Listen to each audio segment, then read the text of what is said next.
నమస్కారం welcome to Shilpa TV news ముందుగా headlines న్యాయ రాజధానిని కర్నూలు నుండి తరలించి రాయలసీమకు అన్యాయం చేస్తే ఊరుకోమని పేర్కొన్న న్యాయవాదులు విద్యార్థులతో విజ్ఞానంతో కూడిన అవగాహనాత్మక చర్చ కార్యక్రమంలో జిల్లా ఎస్పీ అదిరాజ్ సింగ్ రాణా 10వ తరగతి పరీక్ష ఫీజు గడువు పొడిగింపు ఇప్పటికీ ఫీజు చెల్లించని విద్యార్థులు చెల్లించవలసిందిగా సూచించిన డీఈఓ జాబ్ 32వ వార్షికోత్సవం సందర్భంగా రోగులకు పండ్లు పంపిణీ ఈ నెల 26వ తేదీ నంద్యాల ఏపీఎస్పీసీఎల్ అధీనంలో ఉన్న వస్తువుల వేలంపాట నంద్యాల జిల్లా కాంగ్రెస్ పార్టీ ఆధ్వర్యంలో మాజీ ప్రధాని ఇందిరాగాంధీ జయంతి సందర్భంగా ఘన నివాళులు నంద్యాల సంజీవనగర్ రామాలయంలో కార్తీక మాసం సందర్భంగా కాశీ విశ్వేశ్వర స్వామి వారికి అన్నాభిషేకం రామకృష్ణ డిగ్రీ కళాశాలలో సక్సెస్ మీట్ ఆన్ అచీవింగ్ నాక్ ఏ గ్రేడ్ ఇన్ 3 సైకిల్స్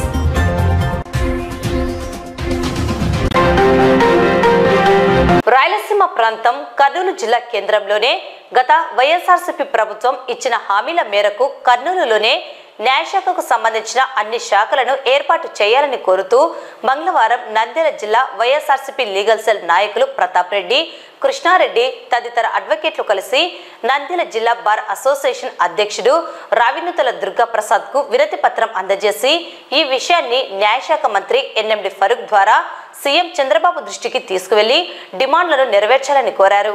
ఈ సందర్భంగా నంద్యాల జిల్లా వైఎస్ఆర్సీపీ లీగల్ సెల్ నాయకులు అడ్వకేట్ ప్రతాప్ రెడ్డి, కృష్ణారెడ్డి మాట్లాడుతూ గత వైఎస్ఆర్సీపీ ప్రభుత్వం నాడు ఇచ్చిన హామీల మేరకు కర్నూలులో హైకోర్టు, న్యాయ కళాశాల, హెచ్ఆర్సీ, లోకాయుక్త, వక్ఫ్ బోర్డు ఇతర న్యాయశాఖకు సంబంధించిన శాఖలను ఏర్పాటు చేసేందుకు చర్యలు చేపట్టడం జరిగిందన్నారు.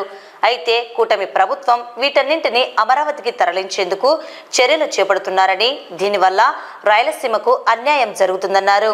నంద్యాల జిల్లా వాసి అయిన న్యాయశాఖ మంత్రి ఎన్ఎండి ఫరూక్ ప్రత్యేక చొరవ చూపి కర్నూలులోనే న్యాయశాఖకు సంబంధించిన అన్ని శాఖలను ఏర్పాటు చేసేందుకు దృష్టి సారించాలని, ఈ విషయాలను సీఎం దృష్టికి తీసుకువెళ్లి పరిష్కరించాలని కోరామని తెలిపారు.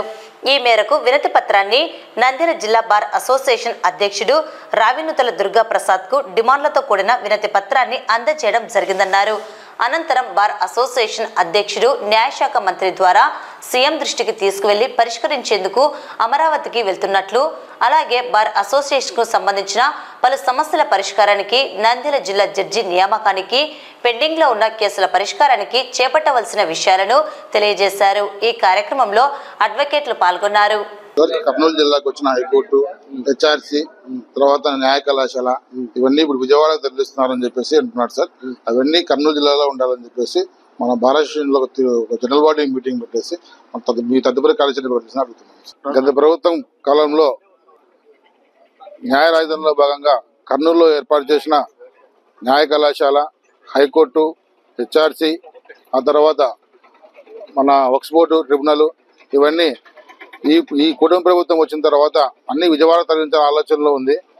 ఆల్రెడీ నంద్యాల మన మాజీ ముఖ్యమంత్రి జగన్మోహన్ రెడ్డి గారు ఓపెన్ చేసిన న్యాయ కళాశాలలో ఒక కాలేజీకి లీజుకి ఇచ్చినట్టు బోర్డులో కనబడుతున్నాయి. అవన్నీ మళ్ళీ కర్నూలు జిల్లాలో ఉండాలని, గత ప్రభుత్వం ఇచ్చిన అన్ని సదుపాయాలు మళ్ళీ సదుపాయాలన్నీ కర్నూలులోనే ఉంచాలని చెప్పేసి ఈరోజు వైఎస్ఆర్సీపీ లీగల్ సెల్ ఆధ్వర్యంలో మా నంద్యాల బార్ అసోసియేషన్ ప్రెసిడెంట్ గారికి ఒక మెమరాండం ఇవ్వడం జరిగింది. త్వరలోనే మా వాళ్ళు బార్ అసోసియేషన్ మీటింగ్ ఏర్పాటు చేసి అందరి నిర్ణయం వరకు మా కార్యాచరణ ప్రకటిస్తారు. ఖచ్చితంగా కర్నూలులోనే ఏర్పాటు చేయాలి, లేకపోతే మేము ధర్నాలు చేసి ఈ ఉద్యమాన్ని తీవ్రతం చేస్తామని చెప్పేసి కూటమి ప్రభుత్వాన్ని హెచ్చరిస్తున్నాం. గౌరవ న్యాయవాదులందరూ కర్నూలులో మా న్యాయవాదులందరూ కోర్టు బహిష్కరించి హెచ్ఆర్సీ న్యాయ పరిధిలో ఉన్న న్యాయ విభాగాలన్నీ కర్నూలులోనే ఉండాలనే విధంగా మా వాళ్ళు ఈరోజు అందరూ కోర్టు బాయ్కాట్ చేసి కర్నూలులో చేస్తున్నారు. మా Nandyal bar association president Ravinuthala Durga Prasad గారికి కూడా మేము ఈరోజు ఒక వినతి పత్రం ఇవ్వడం జరిగింది. సార్ గారు కూడా న్యాయశాఖ మంత్రి గారికి, ఫరూక్ గారికి విన్నవించి ఆయనకు తెలియజేసి ఆయనతో సూచనలు తీసుకొని వీలైనంత వరకు ఇక్కడే ఏర్పాటు చేసేదానికి ప్రయత్నం చేస్తామని సార్ గారు చెప్పడం జరిగింది. గతంలో 19 నుంచి 24 వరకు ఉన్నటువంటి వైఎస్ఆర్సీపీ గవర్నమెంట్ మాజీ ముఖ్యమంత్రి వైఎస్ జగన్మోహన్ రెడ్డి గారు రాష్ట్రం విడిపోయిన తర్వాత రాష్ట్రంలోని అన్ని ప్రాంతాలు కూడా డెవలప్ కావాలనే ఉద్దేశంతో ఆయన పరిపాలన వివిధ ప్రాంతాలుగా విభజించి అక్కడ కూడా డెవలప్ కావడానికి కొన్ని సంస్థలను, కళాశాలను, ఆఫీసులను ఇవ్వడం జరిగింది. ఆ దిశగా కర్నూలు జిల్లాలో కర్నూలు టౌన్లో న్యాయ కళాశాల, తర్వాత లోకాయుక్త, మానవ హక్కుల ఈ సంస్థలను తెచ్చి ఏర్పాటు చేయడం జరిగింది. దానివల్ల ఎంతో మందికి నిరుద్యోగ వృత్తి కలిగింది. అదేవిధంగా ఎన్నో యూనివర్సిటీలు రావడం వల్ల ఎడ్యుకేషన్ కు చాలా మందికి అవకాశం కలిగింది. గతంలో ఇప్పుడున్నటువంటి ముఖ్యమంత్రి గారు కర్నూలులోనే త్వరలో హైకోర్టు బెంచ్ ఏర్పాటు చేస్తామన్నారు. కూటమి వాళ్ళు కూడా అందరూ కూడా చెప్పారు. జనసేన నేత అయితేమి, బీజేపీ నేతలు అయితేమి చెప్పినారు. కానీ దాన్ని ఆచరణలో పెట్టలేకపోతున్నారు. దానికి బదులుగా విరుద్ధంగా ఇక్కడున్నటువంటివి ఇక్కడ కన్స్ట్రక్ట్ చేసి ఎంతో ఖర్చు పెట్టి కన్స్ట్రక్ట్ చేసి అందరికి ఉపయోగపడేటువంటి కళాశాల అయితేమి, ఆఫీసులు అయితేమి తిరిగి తీసుకుపోయి అమరావతిలో పెడుతున్నాడు. అంటే ఇప్పుడున్నటువంటి ముఖ్యమంత్రి చంద్రబాబు నాయుడు ఒక ప్రాంతం డెవలప్ చేయడానికే నిర్ణయించుకున్నాడు. ఒక ప్రాంత ప్రజల యొక్క డెవలప్మెంట్ కి చూస్తున్నాడు. కానీ మిగతా వెనుకబడిన రాయలసీమలో ఉన్నటువంటి ప్రాంతాలకు చూడడం లేదు.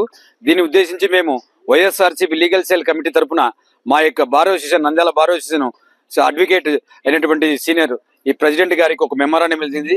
దీని మీద వాళ్ళు మన నంద్యాల ప్రాంత వాసి అయినటువంటి న్యాయశాఖ మంత్రితో చర్చిస్తామన్నారు. దాని తర్వాత ఏం తీసుకున్నారో నిర్ణయం, దాన్ని బట్టి మేము కూడా ఒక నిర్ణయం తీసుకొని ఒక ఉద్యమం లాగా చేస్తామని నిర్ణయించుకున్నాం. ఈరోజు మేము వైఎస్ఆర్సీపీ లీగల్ సెల్ తరఫున నంద్యాల బార్ అసోసియేషన్ కమిటీ వాళ్లకు ఒక రిప్రజెంటేషన్ ఇవ్వడం జరిగింది. ఈరోజు తెలుగుదేశం కూటమి గవర్నమెంట్ వచ్చిన తర్వాత మన కర్నూలు జిల్లాలో ఉన్నటువంటి గతంలో ఉన్నటువంటి వైఎస్ఆర్ పార్టీ ఏదైతే మనకు హైకోర్టు ఇచ్చిందో, అదేవిధంగా హ్యూమన్ రైట్స్ కమిషన్ విషయం అయితేనేమి, వక్ఫ్ బోర్డు అయితేనేమి, ఇవన్నీ మన కర్నూలులో పెట్టాలనే ఉద్దేశంతో గత ప్రభుత్వం మనకు నిర్ణయించినది. అయితే కూటమి వచ్చిన తర్వాత ఇవన్నీ మనం తీసుకుపోయి అమరావతిలో పెట్టాలన్నటువంటి ఒక అభిప్రాయానికి వచ్చేసి మొన్న హైకోర్టు ఒక అఫిడవిట్ కూడా ప్రభుత్వం వాళ్ళు ఇచ్చడం జరిగింది. గతంలో మనము సమైక్యాంధ్ర ఉద్యమం అయితేనేమి, అదేవిధంగా హైకోర్టు కావాలని చెప్పేసి అనేక రకాల ఉద్యమాలు చేసి నిరాహార దీక్షలు తీసి మనం దాన్ని సాధించుకోవడం జరిగింది. అయితే ఈరోజు ప్రభుత్వము ఇక్కడ నుండి కర్నూలు వాళ్లకు అన్యాయం జరిగేటట్టుగా కర్నూలు జిల్లాలో మనకు హైకోర్టు రాకుండా, అదేవిధంగా హ్యూమన్ రైట్స్ కమిషన్ అయితేనేమి, నేషనల్ లా యూనివర్సిటీ అయితేనేమి, అదేవిధంగా వక్ఫ్ బోర్డు స్టేట్ ఆఫీస్ అయితేనేమి, ఇవన్నింటినీ అమరావతికి మార్చాలని చెప్పేసి ఒక నిర్ణయానికి వచ్చింది. అదేవిధంగా హైకోర్టులో కూడా వాళ్ళు అఫిడవిట్ ఇవ్వడం జరిగింది. మేము ఖచ్చితంగా అమరావతికి మారుస్తామని చెప్పేసి మనం ఈరోజు హైకోర్టు కర్నూలు రావాలని చెప్పేసి మనము మొత్తం జిల్లా అంతా కూడా అనేక రకాలుగా ఉద్యమాలు చేసి, కోర్టు బాయ్కాట్ చేసి, నిరాహార శిబిరాలు పెట్టేసి, పోరాటాలు చేసి మనం సాధించుకున్నాం. అట్లాంటి హైకోర్టును ఈరోజు కూటమి ప్రభుత్వము అమరావతి తీసుకోవాలని ప్రయత్నం చేస్తుంది. కాబట్టి మేము నంద్యాల బార్ అసోసియేషన్ ప్రెసిడెంట్ గారికి, అదేవిధంగా కమిటీ వాళ్లకు జనరల్ బాడీ మీటింగ్ పెట్టి మనము కూడా మన హైకోర్టు మాకే ఉండాలి, అదేవిధంగా ఇక్కడ ఏర్పాటు చేసినటువంటి హ్యూమన్ రైట్స్ కమిషన్ ఆఫీస్ అయితేనేమి, అదేవిధంగా వక్ఫ్ బోర్డు అయితేనేమి, అదేవిధంగా లా యూనివర్సిటీ అయితేనేమి, ఇవన్నీ కూడా మళ్ళీ మా కర్నూలులోనే పెట్టాలి. సోదర తోటి న్యాయవాదులు మాకు ఒక విన్నపం ద్వారా జనరల్ బాడీ మీటింగ్ కండక్ట్ చేసి మనకు హైకోర్టు బెంచ్ కాకుండా హైకోర్టే కావాలనడం, అదేవిధంగా ఉన్న కోర్టులైన హెచ్ఆర్సి, తర్వాత అయితేనేమి లోకాయుక్త, వక్ఫ్ బోర్డు, ఇవన్నీ కూడాను హైకోర్టు, లా యూనివర్సిటీ, ఇవన్నీ కూడాను ఇక్కడ ఉన్నవి, ప్రస్తుతం ఉన్నవన్నీ కూడాను న్యాయ విభాగానికి సంబంధించినవన్నీ కూడాను తీసుకొని అక్కడ అమరావతిలో పెట్టకుండా కేవలం కర్నూలులోనే ఉంచాలని చెప్పి వారు కోరిన విషయం చాలా ఆనందదాయకము. దాన్ని అభినందించాల్సిందే. అయితే మేము కూడాను రేపు ఉదయం 6 గంటలకు సీఎం గారిని కలిసి న్యాయశాఖ మంత్రి గారి ద్వారా, మన ఎన్ఎండి ఫరూక్ గారి ద్వారా సీఎం గారిని కలిసి వారికి ఈ విన్నపాలు ఇవ్వదలుచుకున్నాం. ముఖ్యమంత్రి గారి దృష్టికి తీసుకెళ్లాల్సిన బాధ్యత మన పైన ఉంది. కాబట్టి మేము రేపు వెళ్తున్నాం. రేపు వెళ్ళి మన న్యాయశాఖ మంత్రి గారి ద్వారా ఈ డిమాండ్లు ఏవైతే ఉన్నాయో అవన్నీ కూడాను మేము అక్కడ వీలైతే వారి ద్వారా మన సీఎం గారైన చంద్రబాబు నాయుడు గారిని కలిసి ఇవన్నీ కూడాను దయచేసి రాయలసీమను రతనాల సీమ కాకుండా రతనాల సీమను చేస్తామన్నారు. కాబట్టి ఇవన్నీ కూడా అక్కడికి పోకుండా ఇక్కడే ఉంచవలసిందిగా, అదేవిధంగా మేము వేరే మా డిమాండ్లు కూడా ఉన్నాయి. మా జిల్లా అయింది, నంద్యాల జిల్లా అయింది, కలెక్టర్ ఆఫీస్ ఉంది, ఇక్కడ ఎస్పీ ఆఫీస్ ఉంది, కానీ జిల్లా జడ్జి గారు లేరు. కాబట్టి మాకు నంద్యాలలో కూడా జిల్లా జడ్జి గారిని ఏర్పాటు చేస్తే మాకు ఇక్కడ 4-5 కోట్లు అదనంగా వస్తాయి మా నంద్యాల యొక్క జిల్లాలో. వాటన్నిటి వల్ల ప్రజలందరూ కూడా కర్నూలు పోవాల్సిన పని లేదు. ప్రతి ఎస్సీ ఎస్టీ కేసు కోసం అయితేనేమి, మహిళా కోర్టులకు, వీటన్ని కర్నూలుకి వెళ్తున్నాం. అటువంటివన్నీ వెళ్లకుండా ఇక్కడ నంద్యాలలోనే అవన్నీ పరిష్కారం అయ్యేదానికి ఆస్కారం ఉంటుంది. అదేవిధంగా నంద్యాలలో మనకు ఎన్ఐ యాక్ట్లు అయితేనేమి, మున్సిపల్ కోర్టులలో అయితేనేమి 12,000 కేసులు పెండింగ్ ఉన్నాయి. ఆ విషయాన్ని మేము వారి దృష్టికి తీసుకెళ్ళాం. జిల్లా జడ్జి గారికి కూడా మొన్న తెలియజేయడం జరిగింది. దాన్ని బట్టి అక్కడ కూలంకషంగా చర్చించి 1200 కేసులకు ఒక జడ్జిని అపాయింట్ చేసేలాగా కూడా మేము రిక్వెస్ట్ చేస్తున్నాం. సో అదనంగా జూనియర్ సివిల్ జడ్జెస్ను అపాయింట్ చేయడం వల్ల త్వరితగతిన న్యాయం జరగాలని, కక్షిదారులకు మంచి జరగాలని మేము కోరుకుంటున్నాం. జూనియర్ అయితేనేమి, సీనియర్లు అయితేనేమి అందరూ కూడాను డబ్బులు ఉన్నాయి కాబట్టి బార్ అసోసియేషన్లో ప్రతి జూనియర్ కూడాను లైబ్రరీ పెట్టుకొని మెయింటైన్ చేయాల్సిందిగా నేను కోరుతున్నాను. నెక్స్ట్ వచ్చేసి ఇంకోటి ఏమంటే, దెబ్బలు తిని హాస్పిటల్లో ఉన్ని అనారోగ్యాలతో ఉన్న వాళ్ళకు కూడాను హెల్త్ కార్డు లేకున్నా కూడాను ఎవరైతే బార్ కౌన్సిల్లో మెంబర్షిప్ కట్టింటారో వాళ్ళందరికీ కూడాను డబ్బులు ఇస్తామని చెప్పినారు సెక్రటరీ గారు అక్కడ. కాబట్టి దయచేసి నా ఉద్దేశంలో ఎవరైనా హెల్త్ బాగాలేకపోతే వాళ్ళు హాస్పిటల్ అయిపోయి చాలా ఖర్చు పెట్టుకొని ఉంటే కనుక వాళ్ళు బిల్స్తో సహా వారికి సబ్మిట్ చేసిన ఎడలగా వాళ్లకు డబ్బులు ఇస్తారు అనే విషయాన్ని నేను మళ్ళీ తెలియజేస్తూ, ఇన్సూరెన్స్ను కూడా మళ్ళీ మొన్న పెట్టారు, అవి కూడా కట్టుకోవాల్సిందిగా మేము ప్రార్థిస్తూ ఈ యొక్క అవకాశాన్ని ఇచ్చినందుకు మీడియాకు, ప్రింట్ అండ్ ఎలక్ట్రానిక్ మీడియా వారందరికీ ధన్యవాదాలు తెలియజేస్తున్నాం. Rajiv Gandhi memorial international school RGMIS విద్యార్థులతో విజ్ఞానంతో కూడిన అవగాహనాత్మక చర్చ కార్యక్రమం జిల్లా పోలీస్ కార్యాలయం కాన్ఫరెన్స్ హాల్ నందు జిల్లా ఎస్పీ అదిరాజ్ సింగ్ రాణా నిర్వహించారు. కార్యక్రమంలో ఎస్పీ విద్యార్థులతో విజ్ఞానంతో కూడిన ఆసక్తికర విషయాలైన సైబర్ నేరాలు, శిశు కార్మిక వ్యతిరేకం, సాంకేతిక వినియోగం, అవినీతి నిర్మూలన, పోలీసుల పాత్ర, తప్పుడు వార్తల నివారణ, అజాగ్రత్తగా డ్రైవింగ్, మహిళల వేధింపులు వంటి అంశాలపై చర్చ జరిగింది. సైబర్ నేరాల గురించి, సైబర్ నేరస్తుల చేతిలో మోసపోతే 1930 అనే టోల్ ఫ్రీ నెంబర్కు కాల్ చేయాలని ఎస్పీ అవగాహన కల్పించారు. విద్యార్థులు ఇంటర్నెట్లో భద్రతా చర్యలు మరియు సైబర్ మోసాలపై వారిని పలు ప్రశ్నలు అడిగారు. పోలీసు అధికారి ప్రాక్టికల్గా సలహాలు ఇచ్చి ఇటీవలి కాలంలో సైబర్ మోసాల ఉదాహరణలను పంచుకొని ఆన్లైన్లో అప్రమత్తత అవసరాన్ని వివరించారు. సాంకేతికత వినియోగం, దాని లాభాల గురించి తెలిపారు. అదే సమయంలో దుర్వినియోగం, ప్రమాదాల గురించి హెచ్చరించారు.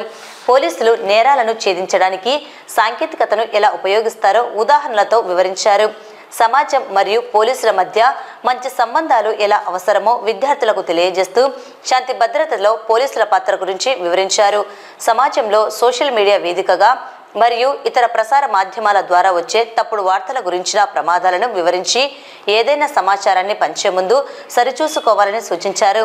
రోడ్డు ప్రమాదాల పట్ల జాగ్రత్తగా ఉండాలని, సురక్షిత ప్రయాణం పట్ల అవగాహన కల్పించారు. మహిళలు వేధింపులకు గురైతే హెల్ప్ లైన్ నెంబర్లు 100-112కు కాల్ చేసి పోలీసు వారిని ఆశ్రయించాలని సూచించారు. ఈ కార్యక్రమంలో జిల్లా ఎస్పీతో పాటు RGMIS ప్రిన్సిపల్ గాయత్రి, ఉపాధ్యాయులు సర్పరాజ్, అనిత మరియు స్వరూప్ తదితరులు పాల్గొన్నారు.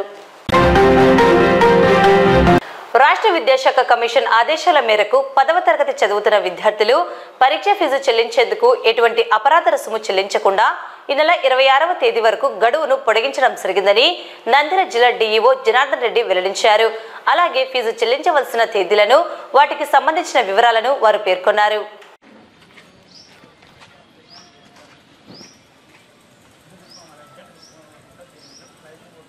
నమస్తే అండి, నా పేరు Janardhan Reddy, DO Nandyal. 10th class exams సంబంధించి ఫీజు లాస్ట్ డేట్ని ఎక్స్టెన్షన్ చేయడం జరిగింది. ఇంకా కొంతమంది పిల్లలు ఫీజు చెల్లించిన కారణంగా వాళ్ళకి అవకాశం ఇవ్వడం కోసం కమిషనర్ గారు ఫీజు డేట్ ఎక్స్టెన్షన్ చేయడం జరిగింది. సో మనం ఈ నెల 26 వరకు అపరాధ రుసుము లేకుండా ఫీజు చెల్లించవచ్చు. 27 నుంచి 2వ తేదీ వరకు 50 రూపాయల ఫైన్తో ఫీజు పే చేయొచ్చు. 3 నుంచి 9 వరకు 200 రూపాయల ఫైన్తోను, 10/12/2024 నుంచి 16/12/2024 వరకు అంటే డిసెంబర్ 16వ తేదీ వరకు కూడా ఫీజు పే చేయొచ్చు. అయితే డిసెంబర్ 10వ తేదీ నుంచి 16వ తేదీ మధ్య ఫీజు పే చేయాలి అంటే 500 రూపీస్ ఫైన్ కట్టాల్సి ఉంటుంది. సో ఇప్పటి వరకు కూడా ఇంకా 10th క్లాస్ ఎగ్జామినేషన్ ఫీజు కట్టని పిల్లలు వెంటనే అపరాధ రుసుము లేకుండా అంటే ఫైన్ లేకుండానే ఫీజు కట్టడానికి ప్రయత్నం చేయండి. ఒకవేళ అది ఆ డేట్ నుంచితే మీరు ఫైన్తో ఫీజు పే చేయాల్సి ఉంటుంది. ఎవరు కూడా మిస్ కాకుండా అందరూ కూడా ఫీజు కట్టి 10th క్లాస్ ఎగ్జామినేషన్స్ బాగా రాసి అందరూ కూడా సక్సెస్ కావాలని కోరుకుంటున్నాను. అందరికీ తెలియజేయడం ఏమంటే, ముఖ్యంగా ప్రైవేట్ యాజమాన్యానికి హెచ్చరిక ఏంటంటే, ఎవరు కూడా గవర్నమెంట్ ఫిక్స్ చేసిన ఫీజును మించి ₹1 కూడా వసూలు చేయకూడదు. అలా వసూలు చేసినట్టుగా మా దృష్టికి వస్తే వాళ్ళ మీద చాలా తీవ్రంగా చర్యలు తీసుకోవడం జరుగుతుంది. కాబట్టి అందరూ పిల్లలు కానీ పేరెంట్స్ కానీ మీరు గుర్తుపెట్టుకోండి. మన ఈ నెలలో 26వ తేదీ వరకు వితౌట్ ఫైన్తో మీరు ఫీజు పే చేయండి. ఆ తర్వాత ₹50 27 నుంచి 2వ తేదీ వరకు ₹50, 3 నుంచి 9 వరకు 200, 10 నుంచి 16 వరకు 500 మాత్రమే ఫైన్తో పే చేయాల్సి ఉంటుంది. అంతకు మించి ఎవరైనా కూడా ఫీజు వసూలు చేస్తే వెంటనే మా దృష్టికి తీసుకురండి. వాళ్ళ మీద చాలా కఠినంగా చర్యలు తీసుకుంటాము. స్థానిక పట్టణంలో జర్నలిస్ట్ అసోసియేషన్ ఆఫ్ ఆంధ్రప్రదేశ్ 32వ వార్షికోత్సవం సందర్భంగా ఆవిర్భావ దినోత్సవ వేడుకలు నంద్యాల జిల్లా కన్వీనర్ బి దేవేందర్ రెడ్డి, రాష్ట్ర కార్యవర్గ సభ్యులు డిపి జమాల్ బాషా ఆధ్వర్యంలో ఘనంగా నిర్వహించారు. నంద్యాల జిల్లా ప్రభుత్వ ఆసుపత్రిలో సుమారు 200 మంది బాలింతలకు పండ్లను పంపిణీ చేశారు. అనంతరం జాబ్ నాయకులు మాట్లాడుతూ 2 తెలుగు రాష్ట్రాలలో జర్నలిస్టుల సమస్యల పరిష్కారం కోసం కృషి చేస్తూ అనేక పోరాటాలు చేస్తూ సామాజిక సేవా కార్యక్రమాలు చేపట్టిందని పేర్కొన్నారు. రాష్ట్రంలో 2వ అతిపెద్ద యూనియన్గా నిలిచిన జాబ్ జర్నలిస్టులకు ఇళ్ల స్థలాలు, అక్రిడేషన్ కార్డులు మంజూరులో ఎంతో కృషి చేస్తుందని తెలిపారు. త్వరలో నంద్యాల జిల్లాలో మహాసభ ఏర్పాటు చేసి జిల్లా కమిటీలను ఎన్నుకునేందుకు సన్నద్ధమవుతుందని చెప్పారు. ఈ కార్యక్రమంలో సీనియర్ జర్నలిస్టులు Mustafa, Andhra Pradesh working journalist federation Nandyal treasurer Joshua మరియు ముసుగురాజు, శివకుమార్ రెడ్డి, గంగాధర్ రెడ్డి, గౌరీనాథ్ రెడ్డి, నాగవర్ధన్ రెడ్డి, ప్రకాష్, రసూల్ బాషా, రాజు, సురేష్, నాగరాజు, కిరణ్ కుమార్లతో పాటు పలువురు జర్నలిస్టులు పాల్గొన్నారు. జర్నలిస్ట్ అసోసియేషన్ ఆఫ్ ఆంధ్రప్రదేశ్ 32వ వార్షికోత్సవం సందర్భంగా ఈరోజు రోగులందరికీ గవర్నమెంట్ ప్రభుత్వ ఆసుపత్రిలో పనులు పంపిణీ చేయడం జరిగింది. ఈ జాబ్ యూనియన్ 3 దశాబ్దాలుగా పత్రికా స్వేచ్ఛ, పత్రికా స్వాతంత్రం, విలేకరుల సమస్య మీద పోరాడుతూనే ఉంది. అయితే 1993లో వివిధ రకాలుగా అన్ని యూనియన్లు చిల్లిపోయి మళ్ళీ తిరిగి వచ్చి ఎడిటర్లు, సబ్ ఎడిటర్లు, సీనియర్ జర్నలిస్టులు అందరూ కలిసి జాబ్ యూనియన్ ఏర్పాటు చేయడం జరిగింది. ఈ సందర్భంగా పలు సమస్యల మీద పోరాటాలు సాగిస్తూనే ఉంది.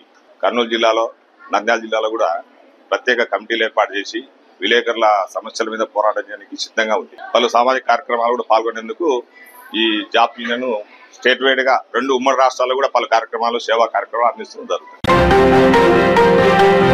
Andhra Pradesh state beverages corporation limited వారి ఆధీనంలో ఉన్న వస్తువులను ఈ నెల 26వ తేదీ నంద్యాల ఆటోనగర్లోని ఏపీఎస్బీసీఎల్ కార్యాలయంలో వేలం నిర్వహించడం జరుగుతుందని ఆసక్తి గలవారు తెలియజేసిన డిపాజిట్ చెల్లించి వేలంలో పాల్గొనవలసిందిగా డిపో మేనేజర్ నాగేష్ కుమార్ పేర్కొన్నారు. ఈ మేరకు వస్తువులు, వాటి వివరాలు, వేలంపాట ప్రక్రియను వారు మీడియాకు వెల్లడించారు.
పేరు Nagesh Kumar, depot manager, APSBCL Andhra Pradesh.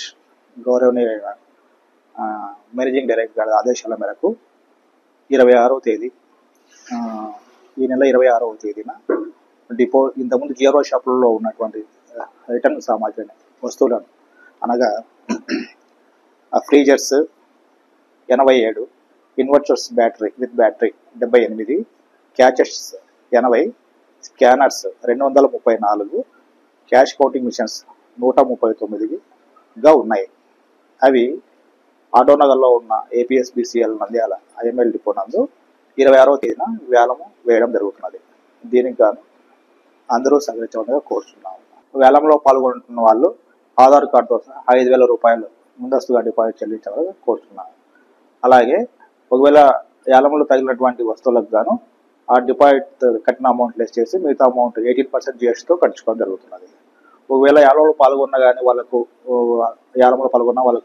వస్తువులు కానీ ఏమన్నా లేకపోతే ఆ రిటర్న్ చేయబడును. 5,000 రూపాయలు రిటర్న్ చేయబడును. 11 గంటలకు 26వ తేదీ 11 గంటలకు జరుగుతుంది.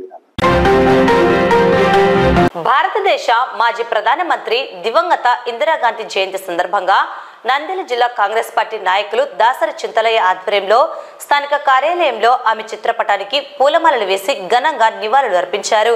దేశానికి ప్రధానమంత్రిగా ఇందిరాగాంధీ చేసిన సేవలను వారు కొనియాడారు. ఆమె రాజకీయ జీవితాన్ని ఆదర్శంగా తీసుకోవాలని కాంగ్రెస్ పార్టీ నేతలకు, కార్యకర్తలకు పిలుపునిచ్చారు.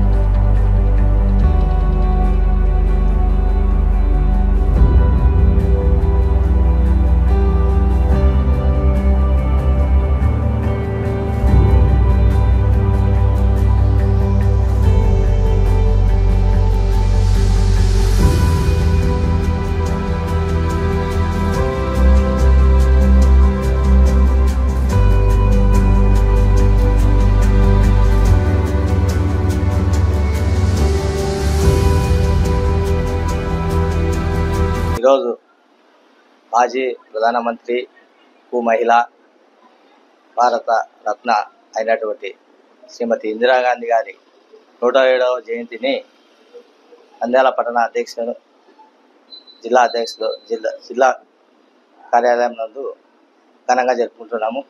మరి ముఖ్యంగా శ్రీమతి ఇందిరాగాంధీ గారు మన భారతదేశానికి 18 సంవత్సరాలు వాళ్ళ తండ్రి గారు నెహ్రూ గారి తర్వాత అత్యధికంగా ప్రధానమంత్రిగా చేసిన ఘనత ఆమెకు దక్కింది. భారత నారీమణిలో ఉక్కు మహిళగా పేరుగాంచిన వ్యక్తిగా కూడా ఆమెకు పేరుగాంచడం జరిగింది. సిక్కులను పేరు వేసినందుకు వారు పగబట్టి ఆమెను వధించడం జరిగింది. కానీ ఆమె భారతదేశానికి నెలేని సేవ చేయడము, భారతదేశంలో అనేకమైన అటువంటి భౌగోళిక సామాజిక వర్గాన్ని, అలాగే ఈ రోజుకి కూడా ఇందిరమ్మ ఇల్లు అని చెప్పి ప్రతి పల్లెలోనూ కూడా ఆమె పేరుగాంచింది. మహిళలో వీరనారీమణి అని చెప్పి చెప్పక తప్పడం లేదని చెప్పి తెలియజేసుకుంది. నంద్యాల పట్టణ కాంగ్రెస్ కమిటీ ఆధ్వర్యంలో సోదరుడు దాసరి చింతలయ్య గారు, అబ్రాహం గారు, అహ్మద్ గారు, సలాం గారు, రాజు గారు తదితర కాంగ్రెస్ మిత్రులారా, ఈరోజు మనము అనుభవిస్తున్న ఫలాలన్నీ కూడా ఆ రోజు స్వర్గీయ భారత మొదటి ప్రధానమంత్రి జవహర్లాల్ నెహ్రూ గారు, వారి కుమార్తె శ్రీమతి ఇందిరాగాంధీ గారు ఈరోజు వారి జయంతి. ముఖ్యంగా ఉక్కు మహిళగా పేరుగాంచి ప్రపంచ దేశాల అభ్యున్నతిలో అగ్రభాగాన్ని నిలిచిన అధినాయకురాలు ఎవరంటే ఇందిరాగాంధీ. కార్తీక మాసోత్సవాల్లో భాగంగా భగవత్ సేవా సమాజ్ వారి ఆధ్వర్యంలో నంద్యాల పట్టణం సంజీవనగర్లో వెలిసిన కోదండ రామాలయంలో శ్రీ కాశీ విశ్వేశ్వర స్వామి వారికి సంకటహరి చతుర్థి ఆరుద్ర నక్షత్రం రోజున లోక కళ్యాణార్థం స్వామివారికి అన్నాభిషేకం నిర్వహించడం జరిగింది. అనంతరం విశేష అలంకరణలతో స్వామివారు భక్తులకు దర్శనమిచ్చారు. విచ్చేసిన భక్తాదులకు ప్రసాద వితరణ గావించారు.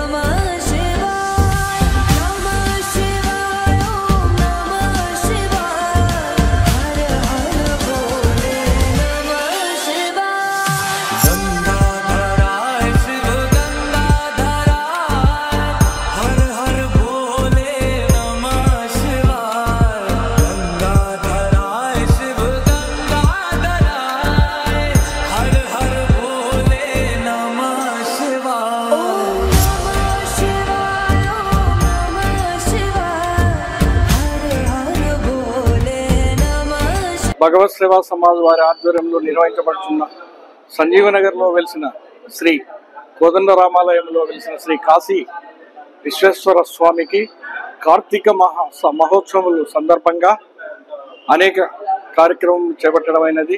అందులో భాగంగా ఈరోజు సంకటహర చతుర్థి మరియు ఆరుద్ర నక్షత్ర స్వామివారి నక్షత్రమైన ఆరుద్ర నక్షత్రం సందర్భంగా లోక కళ్యాణార్థం స్వామివారికి అన్నాభిషేకం అత్యంత వైభవంగా నిర్వహించడం జరిగినది. ఈ అభిషేకంలో పాల్గొన్న ప్రతి భక్తునికి ఆ దేవదేవుని ఆశీస్సులు కలగాలని సదా మీ సేవలో భగవత్ సేవా సమాజ్. స్థానిక శ్రీ రామకృష్ణ డిగ్రీ కళాశాల నందు మంగళవారం నాడు సక్సెస్ మీట్ అండ్ అచీవింగ్ నాక్ ఏ గ్రేడ్ ఇన్ 3 సైకిల్స్ కార్యక్రమం నిర్వహించారు. ఈ కార్యక్రమంలో కళాశాల ప్రొఫెసర్ డాక్టర్ రామకృష్ణారెడ్డి, కళాశాల డైరెక్టర్ హేమంత్ రెడ్డి, కళాశాల సెక్రటరీ విజయకుమారి, కళాశాల ఎస్టేట్ మేనేజర్ ప్రగతిరెడ్డి, కళాశాల principal KBV Subbaiah, IQAC coordinator doctor Balasubrahmanyam, Ramachandrareddy, Sivareddy, Bhaskar Reddy, Ramasubbareddy మరియు కళాశాల ఉపాధ్యాయులు పాల్గొన్నారు. కళాశాల ప్రొఫెసర్ డాక్టర్ రామకృష్ణారెడ్డి మాట్లాడుతూ 1984లో కళాశాలను ప్రారంభించడం జరిగిందని, అప్పటికి ఇప్పటికీ ఎన్నో మార్పులు సాధించాం, అలాగే అటానమస్ కూడా సాధించామని తెలిపారు. అలాగే అటానమస్ ఉండాలి అంటే నా గ్రేడ్ ఉండాలి అన్నారు. అప్పుడు మొట్టమొదటి రెండవసారి కూడా ఏ గ్రేడ్ సాధించామని తెలిపారు. ఈ సంవత్సరం జరిగిన నాక్లో కూడా ఏ గ్రేడ్ సాధించామని, ఇలా 3 సార్ల నుండి ఏ గ్రేడ్ సాధిస్తూ వస్తున్నామన్నారు. ఇలా ఒకే కళాశాలకే ఏ గ్రేడ్ 3 సార్లు రావడం సాధ్యమైన విషయం కాదని, అటువంటిది రామకృష్ణ డిగ్రీ కళాశాలకు రావడం నాకు ఎంతో సంతోషంగా ఉంది అని తెలిపారు. ఈ విధంగా సాధించడానికి అందరి కృషి ఉందన్నారు. ఇలాగే కృషి చేసి A++ గ్రేడ్ కూడా సాధించగలిగాము అని తెలిపారు. ఈ కార్యక్రమంలో ఐక్యూఎస్సీ కోఆర్డినేటర్ బాలసుబ్రహ్మణ్యం, భాస్కర్ రెడ్డి, రామసుబ్బారెడ్డి, రామచంద్రారెడ్డి, శివారెడ్డిలను సన్మానించడం జరిగింది. అటానమస్ హోదాని యూజీసీ ద్వారా తీసుకోవటం, అటానమస్ హోదా వచ్చినప్పుడు నాక్ గ్రేడ్ కంపల్సరీ అని చెప్పడం జరిగింది. కాబట్టి ఆ రోజున మనం నాక్కి వెళ్ళటం, ఫస్ట్ సైకిల్లో ఏ గ్రేడ్, అలాగే next second cycle after 5 years మళ్ళీ వెళ్ళటం జరిగింది, అక్కడ కూడా ఏ గ్రేడ్. రీసెంట్గా మనం థర్డ్ సైకిల్కి వెళ్ళాం, థర్డ్ సైకిల్లో కూడా ఏ గ్రేడ్ రావటం అనేటువంటిది కాలేజీకి చాలా గర్వకారణంగా నేను భావిస్తున్నాను. బహుశా మన యూనివర్సిటీ పరిధిలో ఉన్నటువంటి కళాశాలల్లో 3 times ఏ గ్రేడ్ వచ్చినటువంటి కాలేజీ మనదొక్కటే అని చెప్పేసి నేను భావిస్తున్నాను. అలాగే ఆ తర్వాత మనం రామసుబ్బారెడ్డి గారు, శివారెడ్డి గారు వారు కూడా ఈ ప్రోగ్రాంలో నాక్ కమిటీకి అటెండ్ కావడం నిజంగా వారికి అందరికీ కూడా థ్యాంక్స్ చెప్తున్నాను. చాలా ఇబ్బందికరమైనటువంటి పరిస్థితుల్లో, డిపార్ట్మెంట్కి ఇబ్బందిగా ఉన్నటువంటి పరిస్థితుల్లో ఆయన రామచంద్రారెడ్డి వచ్చి కూర్చొని డిపార్ట్మెంట్ అందరినీ చెక్ చేసి, ఎందుకంటే వచ్చినటువంటి చైర్మన్ కూడా ఫిజిక్స్ ఆయన కాబట్టి ఫిజిక్స్ అండ్ ఎలక్ట్రానిక్స్ డిపార్ట్మెంట్స్ రెండు కూడా చాలా మంచి పర్ఫార్మెన్స్ ఇచ్చాయని చెప్పేసి చైర్మన్ చెప్పారు. సో అదేవిధంగా మిగతా డిపార్ట్మెంట్స్లో కూడా మిగతా వాళ్ళందరూ కూడా బాగా వర్క్ చేయడం జరిగింది. మీ అందరి సహకారంతో ఆ రోజున మనం నాక్లో మళ్ళీ థర్డ్ సైకిల్లో కూడా ఏ గ్రేడ్ సంపాదించుకోవడం జరిగింది. ఈ విధంగా 3 cyclesలో ఏ గ్రేడ్ రావడం అన్నటువంటిది చాలా అదృష్టంగా భావించుకోవచ్చు. దీనివల్ల ఇటీవల యూజీస్ వాళ్ళు కూడా చిన్న అనౌన్స్మెంట్ కూడా చేయడం జరిగింది. సో ఇలాంటి క్రెడిబిలిటీని క్రియేట్ చేసినందుకు ఫ్యాకల్టీని, మరి అట్లాగే కూర్చొని ఆ రోజున ప్రజెంటేషన్స్ ఇవన్నీ తయారు చేయటం, హేమంత్, ప్రగతి, అలాగే కుమార్, సంపత్, ఇక్కడ వెంకట్రావు, చాలా పేర్లు చెప్పుకుంటూ వెళ్తే అందరి పేర్లు చెప్పుకోవాల్సి వస్తుంది. సో ప్రతి ఒక్కరు కూడా ఆ రోజున బాగా వర్క్ చేయడం జరిగింది. లాస్ట్లో లలితా సరస్వతి ఇచ్చినటువంటి డ్యాన్స్ పర్ఫార్మెన్స్ ఏవైతే ఉన్నాయో కల్చరల్ ప్రోగ్రామ్స్ని వచ్చినటువంటి ఫ్యాకల్టీ, వచ్చినటువంటి 3 members కూడా బాగా అప్రిషియేట్ చేయడం జరిగింది. ఐక్యూఎస్సీ కోఆర్డినేటర్ చేయటము, తర్వాత వారికి కూడా 5 years డేటా అవన్నీ కూడా వాటి మీద సరిగా లేకపోవటం, అలాగే ఐటమ్ వైజ్ 7 criteria కూడా కోఆర్డినేట్ని అపాయింట్ చేసి 7 criteria కోఆర్డినేటర్స్ కూడా వాళ్ళంతా కూడా ఎఫెక్టివ్గా వర్క్ చేశారని చెప్పేసి నేను భావిస్తున్నా. సో వాళ్ళందరికీ కూడా థ్యాంక్స్ చెప్తున్నా. వార్తలు ముగించే ముందు ముఖ్యాంశాలు మరోసారి.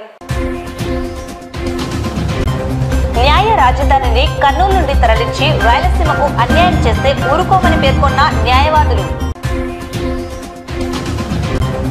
విద్యార్థులతో విజ్ఞానంతో కూడిన అవగాహనాత్మక చర్చ కార్యక్రమంలో జిల్లా ఎస్పీ అద్రా సింగ్ రాణా. 10వ తరగతి పరీక్ష ఫీజు గడువు పొడిగింపు. ఇప్పటికీ ఫీజు చెల్లించని విద్యార్థులు చెల్లించవలసిందిగా సూచించిన డీఈఓ. జాబ్ 32వ వార్షికోత్సవం సందర్భంగా రోగులకు పండ్లు పంపిణీ. ఈ నెల 26వ తేదీ నంద్యాల ఏపీఎస్పీసీఎల్ ఆధీనంలో ఉన్న వస్తువుల వేలంపాట. నంద్యాల జిల్లా కాంగ్రెస్ పార్టీ ఆధ్వర్యంలో మాజీ ప్రధాని ఇందిరాగాంధీ జయంతి సందర్భంగా ఘన నివాళులు. నంద్యాల సంజీవనగర్ రామాలయంలో కార్తీక మాసం సందర్భంగా కాశీ విశ్వేశ్వర స్వామి వారికి అన్నాభిషేకం. రామకృష్ణ డిగ్రీ కళాశాలలో సక్సెస్ మీట్ ఆన్ అచీవింగ్ నాక్ ఏ గ్రేడ్ ఇన్ 3 సైకిల్స్. ఈ వార్తలు ఇంతటితో సమాప్తం. నమస్కారం.